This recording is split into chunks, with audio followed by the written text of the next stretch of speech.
Good morning, everyone.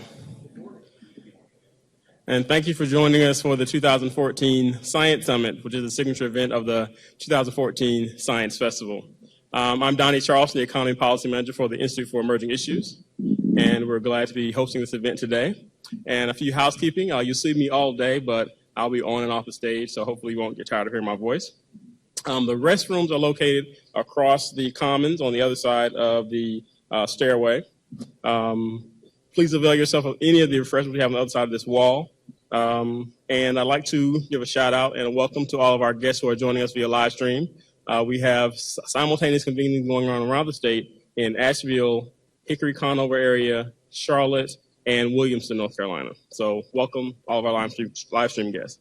Throughout the day, you can connect with us via email and send us any questions that you have of the panelists through the email address listed on the screen, emergingissues@gmail.com. And so that's about it for housekeeping. And right now, I'd like to bring our first person to the stage, Dean Solomon. He is a professor of statistics and the Dean of the College of Physical and Mathematical Sciences here at North Carolina State University. He's led the College of Sciences for 14 years. Prior to that, he had the Department of Statistics here at NC State University. Among his numerous appointments, he currently chairs the governing board of the National Science Foundation funded Statistical and Applied Mathematical Sciences Institute. And of course, he is on the board of the North Carolina Science Festival. Welcome, Dean Solomon.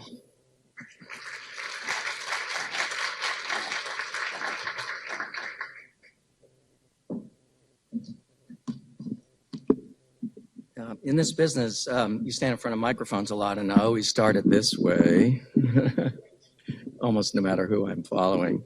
So despite, so much for experience. So despite what it says in your formal program, I'm not Chancellor Meeser. I don't play any musical instruments, but because he was at the last moment unavailable to welcome everybody, I agreed to step in. So good morning again, and welcome to the North Carolina Science Summit. As you heard, I'm the Dean of the College of Sciences here at NC State University, as well as representing the university on the advisory board for the North Carolina Science Festival. And of course, this event is a part, if indeed a signature part of that festival. I want to thank everybody for joining us here at NC State's James B. Hunt Jr. Library and via live stream from locations across the state.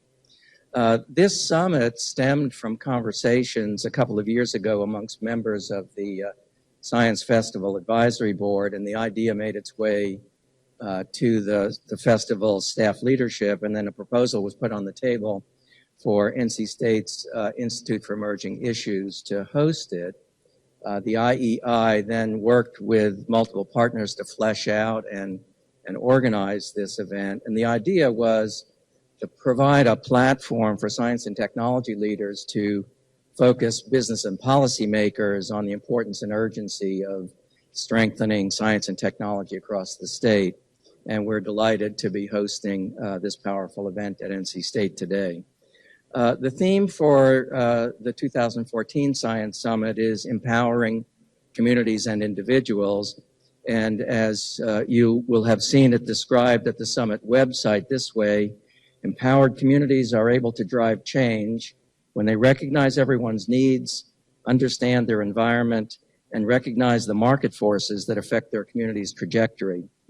This year's summit will focus on empowering North Carolina's communities to collective action aimed at strengthening the science and technology sectors. And in some ways, we're picking up today where the summit left off last year in a close to action in the final session of last year's summit. Today's agenda features a number of extremely engaging speakers from industry, government, and the science and business development communities, and I think you'll come away from today's session feeling quite empowered yourself. People like me who work at universities resonate with today's theme of empowerment because in part it describes our mission. So in payment for filling in, I'm going to indulge myself a couple of minutes talking about the university's role in this empowerment. So for example, here at NC State, we've just restructured our organization to create a comprehensive College of Sciences, which launched just on July 1 of this past year. And it brings together NC State's people and programs in the biological, physical, and mathematical sciences, if you will, empowering them to work together. And that move responds to what's being called the convergence of the sciences that is proving so powerful in addressing many of the greatest problems of the day, especially, for example, in health, in energy production, and in environmental sustainability, where the solutions to those problems are being found at the interfaces of the physical and mathematical sciences with the biological and biomedical sciences. Universities must empower our faculties to work with industry in these areas. We must empower our undergraduates to work in our laboratories alongside our faculty and our graduate students. And this is a critical point, empower this next generation of scientists, these current undergraduates and graduate students, with the skills and, more importantly, the sense of professional responsibility that enables them to be effective communicators of science to the public and informers of public policy. We haven't done that as formally as we need to, but universities are now beginning to see the importance of that and going down that path. In fact, there was in this building a week ago today, there was a great example of that power when astrophysicist Neil deGrasse Tyson was here at another signature event of the Science Festival. One of the points that needs communicating, and that Tyson did explicitly and powerfully in his lecture, is that scientific and technological progress is perhaps the single most important determining factor in U.S. economic growth. The economists are pretty unanimous about that.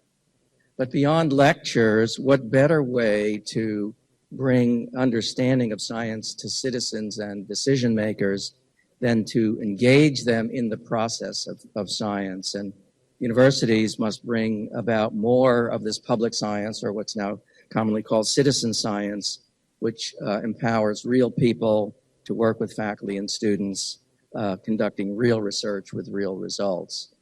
And in fact, that's, one might say, one of the drivers behind the Science Festival. 17 days of celebration that highlight the educational, cultural, and economic impact of science in our state, and of which the summit and the Tyson event are a part.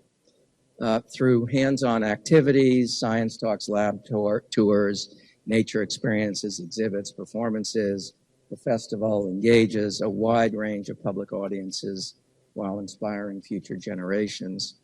I don't need to tell the people in this room that science and technology is immensely important to this state.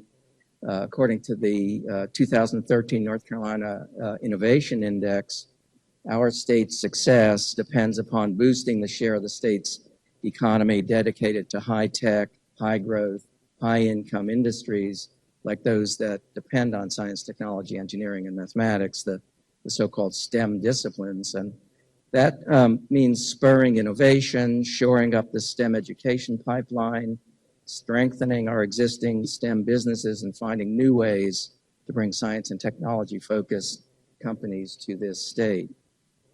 While you're here, I encourage all of you, at least those in the room, to interact with the hands-on technology of the Emerging Issues Commons, which allows North Carolinians to connect with each other on the state's most pressing issues, including many of those that are going to be discussed here today. And this Commons area is one of many, many highlights of this incredible library, this wonderful facility which opened just last year and has received worldwide attention for its innovative design and its technology. Finally, by attending events like this one, you help harness the, the power of science and technology for the benefit of everyone who lives in North Carolina. I hope you enjoyed today's program and leave with an enhanced sense of personal empowerment. Thank you.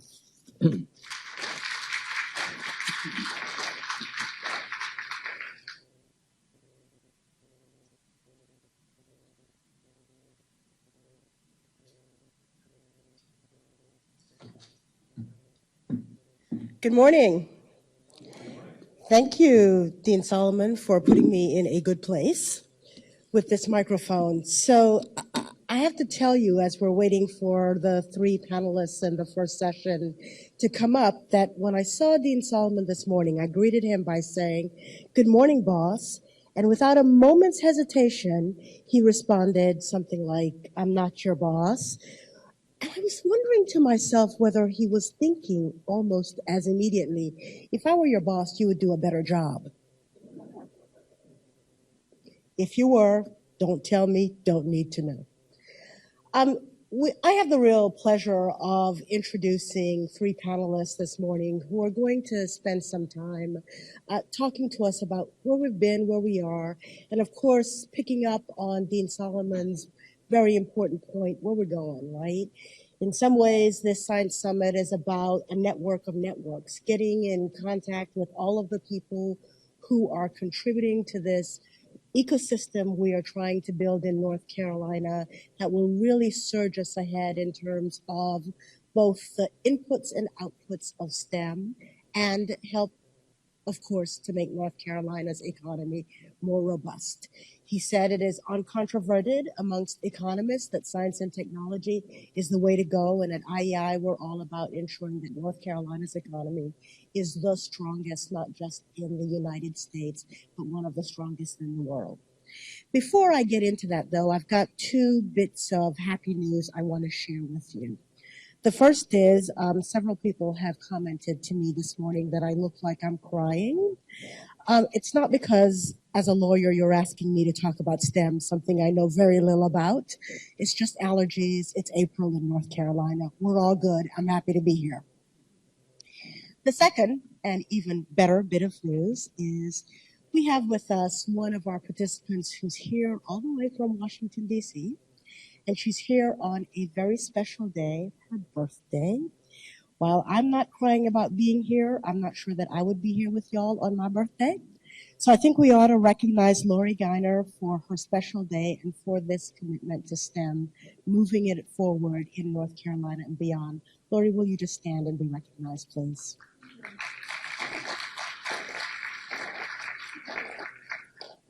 Now, where are my three panelists? That was my opportunity to get you all up here while I was yakking. Yeah, there you go.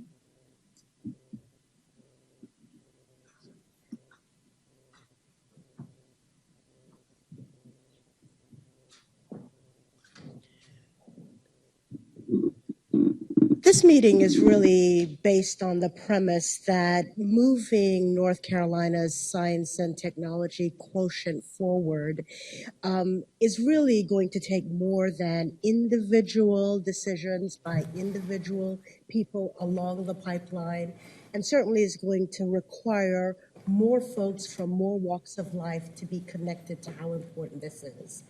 When this conversation started, at least when the North Carolina Science Festival came to IEI and said, would you work with us and with 24 other partners to think about how we would create something that would allow for the kind of conversation that would really be a gap analysis, that would help us to figure out where we're strong in North Carolina, where we're weak in North Carolina, and how we get the right partners to the table in North Carolina. They were pretty clear that this wasn't going to be just about people who are educating in STEM disciplines. The two really sort of missing pieces of the equation were getting industry, the beneficiaries of this STEM pipeline in the conversation, and then working on an ongoing basis to ensure that our policymakers were thinking about the pipeline and enacting policies that would strengthen the pipeline, both policies that were directly aimed at STEM and policies that would have a positive impact, even if they were more globally directed. So that's really why we're gathered here, and those of you who are joining us by live stream are gathered. And we're really hopeful that by the end of the day, you all will feel as though you have contributed to strengthening that ecosystem. Now, I want to be clear that the work doesn't just happen in the one day of the Science Summit, and the three gentlemen who are joining me here on stage have been working really hard and thinking about how we move this work forward. And it seemed appropriate that we would start this morning by giving them a chance to catch us up on what they've been up to over the past year since last year's Science Summit. I'm going to introduce them all, and then I've got a question for each of them. I'll give them a chance to answer those questions. I have a couple of other questions, but I actually would be more than happy to not ask mine and give you a chance to ask yours. And certainly those of you who are participating remotely, send your questions in as they're speaking, and we'll try to be responsive to as many of them as we can. All right, by way of introduction, let me introduce you first to Todd Boyette, who's sitting closest to me. Those of you who have not had a chance to meet Todd, I hope that you will do so over the next day. He's really amazing, and he is also a very persuasive person, since I believe he is part of the reason why we're hosting the Science Summit, right? That's right. There you go. Todd is the director of the Morehead Planetarium and Science Center. He currently serves as a board member of LearnNC and as vice president of the Association of Science Museum Directors. I next want to introduce Sam Houston. I'm giving you just a little blurb. Feel free to read their full bios. I decided I would not do that this morning.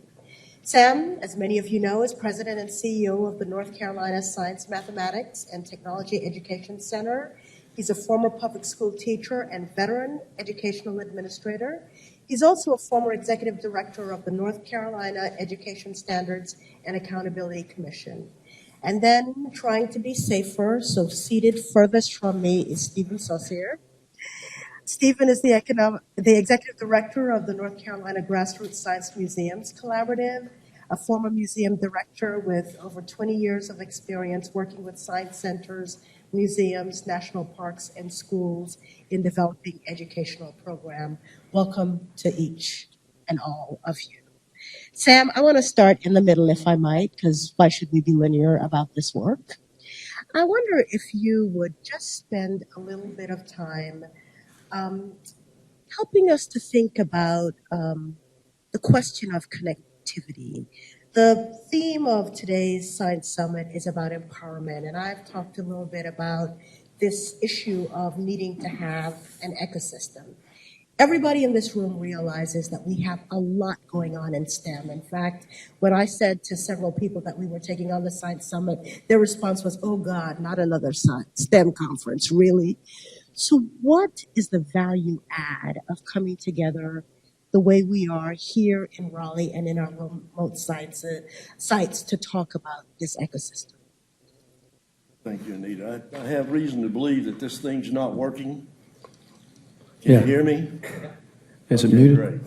I don't know whether it is or not. I think I have it on. I just run the North Carolina Science, Math, and Technology Center, but I don't know anything about technology. It's not working. I'm going to give you this thing because we want to make sure that the people at the remote sites can hear you. Okay? That's good, because I always feel like with one of those mics that something's crawling on my face. Anita, yes, there are a lot of things happening in North Carolina that relate to this discussion about STEM. I describe it as the STEM wave that we're on. And there are a lot of different organizations and groups that are doing a number of different things that I'm comfortable satisfy what they believe their mission may be. But it's also probably time that we think more deeply about a formal mission for North Carolina that I believe is important right now, because we're at a crossroads as we think about our economy. And this STEM discussion is about the economy. It's not about just schools or education or science or technology or engineering or mathematics separately. It's about doing the right things that will build our economy. And if we build the economy in the right way through a powerful educational experience that allows kids to get ready for the 21st century workforce that they're going to be a part of, everyone gains from that. I remain concerned about the number of activities that are underway and that lack of coordination. It's a reason that we need to have discussions like this, not just here, but across the state. We need to have them in a formal way. I'm going to identify my cohorts here. It is our intent, the three of us, to try to do some things to pull some of that formality to the discussion. I'm not being critical of anyone's interest and efforts as they're trying to promote this STEM agenda. What I am concerned about is whether or not we're getting a full return on investment when we're doing so many things separately and not really wrapped around one common desired set of outcomes. So that I applaud you for continuing to do this. I think we need to have an event of this type absolutely during the Science Festival, which all of us in North Carolina need to be really proud of what has been done. Todd, the festival man himself, we're the only state still doing a statewide festival like this. So to get our graduates where they need to be, we need to have a powerful education system that is deeply connected to business and industry and to higher education. The K-12 environment cannot exist alone any longer, and that's the critical connection, and we've got to have this discussion. So Sam, let me just stay with you for a second and ask a quick follow-up question. I started off by saying, you know, our work at IEI is all about figuring out how North Carolina is the leader in many ways. You've talked about coordination. We're happy to be best, but we can always learn from other places. Are there features of what other states are doing at a statewide level that you think offer some learning for how we might be more coordinated in North Carolina? Yes, North Carolina is a part, represented by the North Carolina Science, Math, and Technology Education Center, a part of a group called STEMX. STEMX is a multi-state partnership. There are 21 states right now that are part of that group. It grew out of a relationship that we have with the Battelle Memorial Institute in Ohio.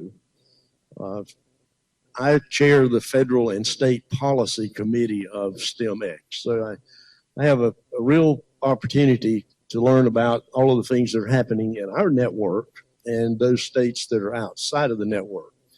We're behind in that particular effort. If you look at Washington State, they have legislation and a network that's statewide that's pretty powerful. California, that other country, they have policy in place now that came from the governor's office, setting benchmarks and expectations, and they do have a statewide plan. And I can go on and on. Arkansas is copying our effort to develop a process to identify what a STEM school looks like, a true STEM environment. And there are many more.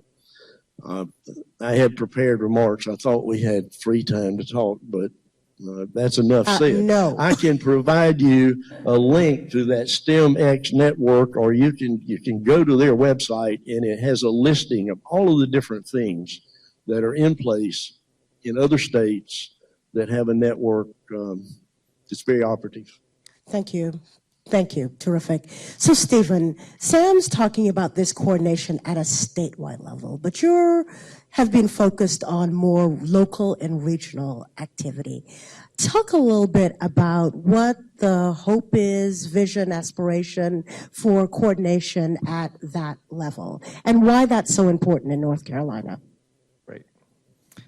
Thank you and good morning. Before I get started, I'd like to thank Todd and Sam for letting me participate in the regional meetings, and of course the work of Dr. Denise Young and Jonathan Frederick, who were allowing me to work with the regional meetings and go out and engage these communities.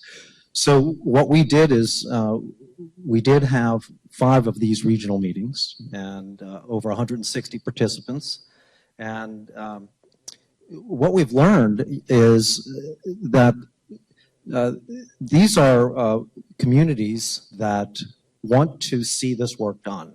You know, there's not a statewide silver bullet that's going to make this happen. So what the Science Summit did is it pushed out from the conference, from Raleigh, into these regions, and had these regional meetings around the state and engaged communities. And it wasn't going out to them and telling them what we did here in Raleigh. It was extracting from them what was important to their communities, what the barriers were, what the challenges were, and how it could advance that. And the information that we were getting was that it was very important to build community-based projects, community-based initiatives that respected those unique challenges and unique barriers that we were seeing in those communities. So can you tell us a little bit about what sort of themes may have been Sure. emerging from these regional meetings? You know, what do we now know today that we didn't know a year ago? Well, we learned a lot. One of the main things that I learned, and of course I think we all learned in listening to these communities, is that the problems of STEM education and advancing that and creating pathways, again, this is informing this Science Summit in terms of empowerment, is that it's not as much an institutional problem as it is an individual problem. And we have to understand that in terms of the prescriptions that we provide. So some of the things that we learned, and you can see the themes up on the slides here, there were many, many notes that came out of this, many voices that came out of this. So trying to find some coordinating themes, some emerging themes, was not easy, but I think these do capture it. So education and learning, obviously making sure that we have pathways and accessibility for individuals to understand how to access science and technology, how to access STEM education. And one of the main things is awareness. Many of the communities, many of these children that are in these communities simply don't know what to aspire to. And the second thing is the quality of life. There was a great deal of pride that was expressed in these meetings. So these communities really wanted to build from what was the nature of their communities, the nature of their regions, and they wanted to stay there. So they wanted to build from that.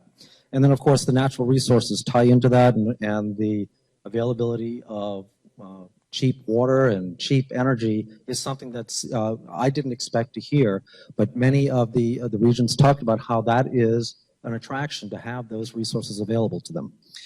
But then it's we kept hearing these themes. This fourth theme is really strong in terms of the disconnected communities, that there was not a real understanding as to how do we participate in these initiatives? How do we get involved and move forward in STEM, this thing we hear about STEM? So, we refer to it as an acronym, but what we're trying to do in these meetings is connect it to lives. And that was not connected. They heard about it. They know that there are some classes. They know that there are some schools going in this direction, but they had no sense of internalized identification to it, no real connection. And until you do that, until you bridge that, until you make it a personalized issue, they're not going to then aspire and see themselves into it. They're not going to put themselves at the center of the future that they're constructing or trying to construct. Let me go to Todd for a second. We hear Sam talking about the need for statewide coordination, some cogent sense of where we are as a state, where we want to go as a state, and what it's going to take to get us there. We hear Stephen saying we've got these regions that want to make sure that strategies are consistent with their priorities, their asset base, and want to make sure that strategies are consistent with what it takes to connect to individual people. How do you work at both levels at the same time? I think that we have to spend a lot of time thinking about it, first of all. And I agree with Sam. One of the reasons we approached IAI to do a science summit is we could not find an opportunity for any policymakers, industry leaders, and education leaders to get together to think about the future of North Carolina. And so the Science Summit itself, that was the original vision. What we have done over the past year since the last Science Summit, if you see on the slide on the screen, we actually did the broader level work last year from the statewide level at the summit last year. And then these regional meetings that Steve was talking about, we were getting down into this community level. The goal is that the information from the communities will hopefully inform then the broader discussion that happens here. So if you look, I mean, it's a pretty simple concept in that we do this every year, and hopefully through the years you've refined a statewide strategic effort informed by regions. Okay, and so today, because I want to be really clear to the people who are sitting in this room and sitting in the other sites, what is it that you need from them to move that forward? We heard great information from the regional meetings. The regional meetings, there's only so much you can do from the triangle, and I think the first thing is to have people from across the state understand that we don't have the solutions. We are eagerly, ambitiously hoping that we all can develop what the solutions are by working together. And we feel like the success of the North Carolina Science Festival shows that there are a lot of people and a lot of organizations who are interested in the same thing. And all we need to do is to work collectively and strategically. So what I think we need is for all of us to think about where we are, what are the needs of our community. Let's just assume, as you mentioned earlier, the economy is becoming increasingly STEM-based. For us to be competitive globally, we need to be as good as we can be when it comes to STEM and STEM education, STEM business.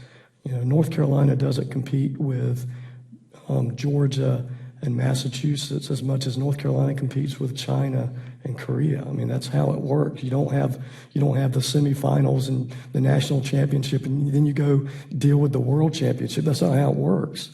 So we need to think of North Carolina. How do we compete globally around STEM? And the Triangle is a specific region. You have northeastern North Carolina, you have southeastern North Carolina, the western part of the state. There are unique assets and unique challenges. So what we develop here in the Triangle may or may not work in western North Carolina. So we all need to think about where we are, what are our assets, what are our challenges, where do we want to be, what do we want to do, and all of us together, if we raise the boats in our lake, then, and we all do that with our multiple lakes throughout the state, then we've moved the state forward. And then we can get together at the summit, compare all our notes, and then we come up with we've developed a statewide strategic effort. So we want something where bottoms up meets top down, and I want to, Stephen, were you going to respond to that? Because I was going to ask Sam a quick question. I wanted to pick up from where Todd was, what Todd was talking about. You talked about what do we need from the communities. So I think there's a duality in trying to answer that. It's what do they need, what do we need them to do, and what do they need? And what we need from them first is to create an expectation. If we're going to move this forward in those communities, there has to be an expectation that there is a need and we can meet that need. But what they need is they need just a little bit of help. They didn't want somebody to come and do it for them. They wanted somebody to step in and do it with them. So they need a catalytic agent to organize it, to coordinate it, to do the administrative work that's necessary to convene people. But they want to devise, they want to design, and they want to employ their own answers. So in my mind, I'm already seeing a really dynamic system where what's happening in communities is informing the statewide coordinated agenda, but is also being informed by that, and it's back and forth. Sam has one tangible example of how we might do that in a way that speaks to that first theme that you raised, Stephen, which is awareness. People just knowing what's out there. And so, Sam, I want to give you a chance to talk a little bit about the portal, and then I'm going to questions. And I've been avoiding Donnie's eye contact because he's probably going to tell me to shut up in a second. But I do want to take at least one question from the audience, okay? Sam. Thank you. Out of the Jobs Commission and the brokering and efforts of the Lieutenant Governor a few years ago, Walter Dalton, a thing called the North Carolina STEM Learning Network was created. North Carolina STEM Learning Network sits inside of the SMT Center. We just say SMT Center because it's too much to say to do the full title. That STEM Learning Network was an agreement pre-K through 20. A letter signed by June, Tom Ross, and Scott Rawls, and myself agreed to some deliverables. One of the deliverables was a scorecard. We did a scorecard. We're beginning to work on the second iteration of that, looking at STEM in North Carolina. We were to create a network of schools that are designated and clearly defined based on their behaviors and the evidence of the things they do in their schools as STEM environments. We were also to create a portal. And the reason we wanted to have a STEM portal, and it will be ncstemcenter.org. I hate to tell you that, but that's it. We're doing a soft launch. There's still populating work to be done. But you can see on the screen back there, maybe some of you have seen me looking at my telephone. I'm not looking at my email. I just didn't want to have to turn around and look at those screens. So the power of technology lets me see this in front of me. As you can see, there are a number of, we think, tools that you will find at this portal, such as Learn, Find, Share, and Connect. And there's a lot behind those titles. If you were to touch the Find Share, you would get the second screen that I hope is up there now that would give you an opportunity to request information. That selection that you have is varied. We're just using one screenshot so that you can see that you could go into the website. If you're a parent, a student, business person, whoever it may be, there's information there for you. And if you then selected something from the Find tab, you would get information that relates to your request. It's going to be a very powerful portal. The exciting thing about it to me is that there are STEM bits of information at a lot of different sites delivered by a lot of different organizations. You can't find it. This is a simple search. You'll go one place and there'll be nothing on this site but STEM stuff. Now, it's built around STEM with a whole different, as likewise was our scorecard, a different acronym or different interpretation of the acronym STEM. We think about strategies that engage minds rather than science, technology, engineering, and math, and therefore you'll find a little different bit of information at this site rather than just stuff that deals with the disciplines as described in a normal interpretation of the acronym STEM. This will be live soon. It's live now. It's just not fully populated yet. That's because this guy over here, Mark Uzell, hadn't finished his work. But it will grow. It will grow rapidly. Teachers will find lesson plans there. They're going to find examples of great work for kids to do. Sources of support and help if they need such. Just about anything you can ask for, we have built this site to deliver. One side note, Fidelity Investments, through a partnership with a group called Common Impact, built the backbone of this website for us free. And I can't say enough about the work that they did. We then had to take it to align it with our regular SNT website, so it's on a different format than that they started with. But we're pretty proud of it, and it's a part of the STEM Learning Network and the SNT Center. Thank you, Sam. Donnie, got a question? Yes, we have one question that came in over email for the panelists, and the questioner would like for you guys to kind of talk about this new model that you're referencing from the framework of producers, consumers, and decomposers in the STEM ecosystem. Can you try that question again? Love it. So we know we have a lot of STEM geeks in the audience, including myself. So it says, would you talk in this framework that you guys are referencing in terms of this collaboration and connectivity with industry, education, and so forth, Can you kind of talk about that within the framework of producers, consumers, and decomposers in the ecosystem? Okay, I don't know who the decomposers in STEM would be. I think the producers, I guess we all play all three roles, would be my guess, or we should. I consider what we do with the Science Festival and the Morehead Planetarium and Science Center very much a producer, but we also receive benefits from the ecosystem. We can't be working alone. We have partners, donors, corporate partners. We have colleagues that work together. How do we decompose the ecosystem? I guess that's figuring out, working through through whatever the efforts are and making them work for us. And I think that's that process that we're talking about.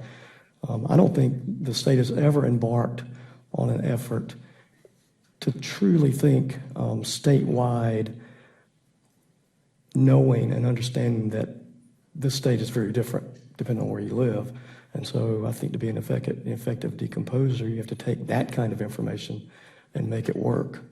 That's my best shot. Let me add whether, And then for the guy who hasn't done his homework yet, you get the last word. well, whether or not it's the analogy of the ecosystem fits, this is what we're trying to build here, and what will really work, we think, is a participatory system where there is a two-way street, where it is going back and forth between communities and central speaking, talking with agencies, talking with communities, tying everybody in, but it really is a participatory system of getting in and getting dirty and looking for answers that are not silver bullet answers, but tailored answers for specific communities, specific regions, and responding to specific solutions.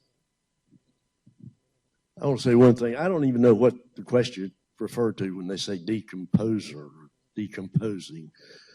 But one of the greatest, I mean, you would be amazed at the things that come across my desk and the telephone calls that we get. And I get so confused about how to deal with decomposing or destructing. As an example, people are frequently coming to us, wanting us to say to the world, hey, this is a good thing. And one just came across my desk that had a price tag for students to participate in a particular activity.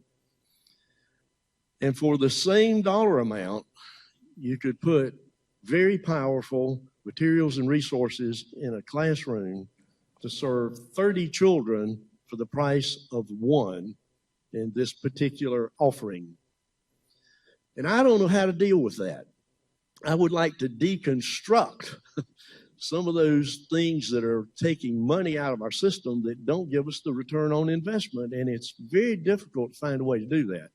We probably on the portal are going to start to try to deal with a little bit of a clearinghouse environment and start to say to the community out there, if you're looking for X, here are some that we know, we have evidence will give you a return to your investment.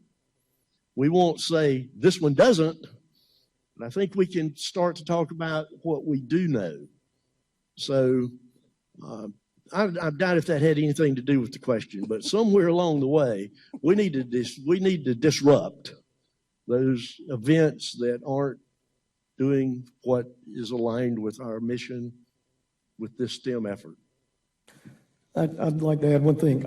One slide we missed when I was talking about the success of the Science Festival. Can we reverse it? See the map? Let's see. I don't. Donnie, can you come put us back up? Sam can't work the microphone. You know I can't get onto that. Yeah, basically, this shows you the power of, this is why North Carolina, I'm confident, can pull this off. In 4 short years, yeah, go back a few slides. There you go. So this is the map of events. And this is not the latest map. This was the latest published map that I could pull off. We actually have more events than this. But this is a map of activities in 17 days of the North Carolina Science Festival. There are over 750 events. Now, there's no way the Morehead Planetarium and Science Center could do this in isolation. we're working with over 300 partners.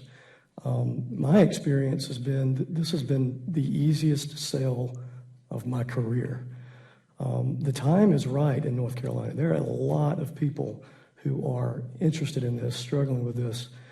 This is an example. I mean, you have one science center that decided to take this on and working with, after 4 years now, over 300 partners. And you see there are organizations that are interested in every corner of the state. So I do know that if we work strategically, we can move North Carolina to become the leading science state and be truly globally competitive.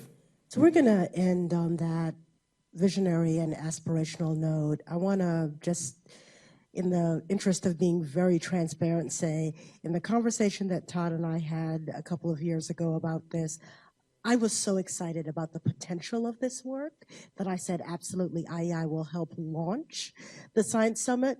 But as they have aspirations for developing this comprehensive statewide agenda with all of these appropriate regional conduits feeding into and feeding from it, I am equally excited for us to figure out what the infrastructure is going to be to keep this going as long as we need to do it in order for North Carolina to be economically competitive. So I too have great aspirations for today's meeting.